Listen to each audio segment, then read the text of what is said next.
tarde, crianças. Hoje, segunda-feira, nós vamos fazer um pouco de história. Então, pega o livro de vocês, página 240, para a gente poder estar fazendo juntos as nossas atividades. Hoje nós vamos ver sobre o lugar onde eu moro tem história. Nós vamos falar sobre os bairros, principalmente o nosso bairro. Então, hoje tem aí a história de um bairro, da menina chamada Joana. Então, a gente vê na primeira imagem que Joana é uma menina pequena. Ela está aí de blusa lilás, né? E atrás dela, ela está observando o bairro. A gente pode ver que tem poucas casas, né? Tem um vilarejo mais longe um pouquinho, tem bastante verde. Já na figura de baixo, aonde Joana está com a blusa branca, vocês podem reparar que Joana cresceu um pouquinho e que mudou. Olha aí, até onde ela está, mudou. A grade era marrom na primeira imagem, agora já está branco. Olha aí, as ruas estão asfaltadas, porque antigamente na primeira imagem, as ruas eram de terra. Apareceu um supermercado, uma escola, então o bairro de Joana está mudando com o passar do tempo. E ela está observando essa mudança. Agora, olha aí, Joana já é uma pessoa adulta, não é? Olha o bairro dela como já mudou. Ela está com a blusa verde água, verde alface. Olha como já mudou o bairro de Joana. Agora, na imagem de baixo, onde ela está com a calça marrom, Joana já é uma pessoa idosa e ela continua observando o bairro onde ela mora. Olha quantos carros tem passando, quantas, fábricas, supermercados, escolas, várias coisas, prédios foram aparecendo. Todos os bairros têm história. O bairro de Joana, por exemplo, se formou próximo a uma fábrica. Os primeiros moradores eram empregados da fábrica e construíram suas casas nos arredores. Aos poucos, foram surgindo outras construções, como escolas, hospitais e mercados. Ao longo do tempo, o bairro foi crescendo mais e ganhou asfalto nas ruas, iluminação elétrica, entre outras melhorias. A história do meu bairro. O que você sabe sobre a história do seu bairro? Um bairro pode ser formado próximo a uma fábrica, como o de Joana. Há também os bairros que se desenvolveram próximo a uma avenida ou uma estação de trem. Existem várias maneiras de conhecermos a história do nosso bairro. Então, tem aí visitar um museu, a gente pode aprender sobre o nosso bairro, observar fotografias antigas, pesquisar na internet, conversar com pessoas mais velhas que já moram no bairro há bastante tempo. Conhecendo os patrimônios do meu bairro. No seu bairro existe alguma construção considerada patrimônio cultural? Essas construções fazem parte da história do bairro e são consideradas importantes pela população. Então, aí a gente está vendo uma foto do Centro Histórico de Salvador, na Bahia, em 2017. Esse lugar é considerado um patrimônio cultural. Agora vocês vão realizar a primeira atividade. O que vocês vão fazer? Vocês vão conversar com quem já mora há mais tempo no bairro de vocês. Pode ser a mãe, o avô, a avó, o tio. E o que vocês vão fazer embaixo? Vocês vão fazer um desenho desse bairro de acordo com o que eles estão falando. Se você tiver na sua casa uma foto antiga e quiser colocar do bairro, pode colocar, não tem problema, tá bom?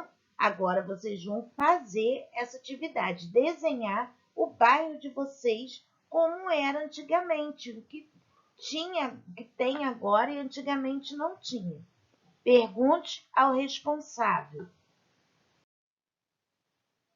Aí tem, leia o texto a seguir. Não faz muito tempo, uma onça rondava as trilhas do morro. O morro estava cheio de árvores e matagais e era margeado por caminhos estreitos, canaviais, barrancos e terrenos baldios. Nessa época, só havia uma casa no morro, uma casa de pau a pique, rodeada de abacateiros, mamoeiros e bananais. Os anos foram passando e chegou mais gente para morar no morro. Chegou muita gente vinda de perto e de longe. A estrada de terra que vinha da cidade virou uma estrada asfaltada e mais gente chegou. O morro virou um bairro. Então a gente está vendo aí embaixo. Numere os quadrinhos das ilustrações de acordo com a sequência correta dos acontecimentos. Então, a gente tem 3 figuras. A primeira figura, a gente vê que está aparecendo algumas casas. A segunda já tem bastante casa. E a terceira que não tem, só tem uma casinha lá no fundo. Então, a terceira foto vai ser a número 1. Põe o número 1. A número 2 vai ser a primeira foto, onde já tem mais casinhas aparecendo. E o número 3 vai ser, aqui tem muita casa, o morro não tem mais o verde, né? A gente está vendo aí. De acordo com o texto e com as imagens, que elementos foram necessários para que o morro se transformasse em um bairro? A chegada das pessoas, não é? E o asfaltamento, o grande número de pessoas que foram chegando para morar no morro. Agora aí tem os bairros no passado. Muitos elementos que vemos nos dias atuais nos bairros não existiam no passado. A energia elétrica, por exemplo, só chegou no Brasil por volta de 1900. Antes disso, as ruas não tinham iluminação ou eram iluminadas com lampiões. A maioria dos bairros também não possuía serviço de água encanada. Os moradores geralmente retiravam água dos poços ou de chafarizes públicos. Porém, nessa época, já existiam nos bairros alguns locais para lazer, como praças, parques, teatros, quadras de esporte, biblioteca. Agora a gente vai observar a fotografia que está abaixo, que retrata um bairro da cidade de São Paulo em 1910. Olha aí, a gente vê que a fotografia é preta e branca, então é um bairro bem antigo, né? Tem estabelecimentos comerciais, ruas com paralelepípedos, vendedores ambulantes, trilhos para os bondes, cocheiros, onde ficavam os cavalos, construções residenciais. Olha só, tem pouquíssimas pessoas no bairro, não é? Agora a gente vai ver a próxima fotografia. Olha aí. O cotidiano de um bairro no passado. Cerca de 100 anos atrás, o dia a dia nos bairros era bastante diferente da atualidade. Observe algumas situações. Os automóveis eram raros e bastante caros. Muitas pessoas dependiam dos serviços dos cocheiros para se locomover pelos bairros. Então, essa fotografia vem mostrando o Largo de Sá, na cidade de São Paulo. A fotografia abaixo. As ruas eram de terra ou de pedras, chamadas de paralelepípedo. Na fotografia tem aí de uma cidade de São Paulo, 1912. Iluminação nos bairros. Eram feitas de lampiões. Vocês estão vendo um rapaz indo acender. Ele ia nas ruas quando começava a escurecer e ia acendendo lampião por lampião. E depois, quando estava amanhecendo, ele voltava apagando, porque não tinha, luz elétrica na época. Agora, nesta folha aí, leia um relato a seguir sobre o bairro Higienópolis, na cidade de São Paulo. Em 1900, começaram a circular os bondes movidos à eletricidade e várias ruas foram abertas. Em 1902, a Rua Sergipe foi a primeira a ser calçada com paralelepípedos. Nessa época, não havia comércio em Higienópolis, sendo um bairro residencial. Aos poucos, comerciantes que havia vendiam seus produtos em carroças. Os moradores utilizavam como áreas de lazer o Parque Higienópolis e a Praça Piauí, onde se reuniam para conversar e brincar. Letra A. Como era o transporte em Higienópolis em 1900? Era de ônibus, carro ou bondes elétricos? Muito bem, bondes elétricos. B.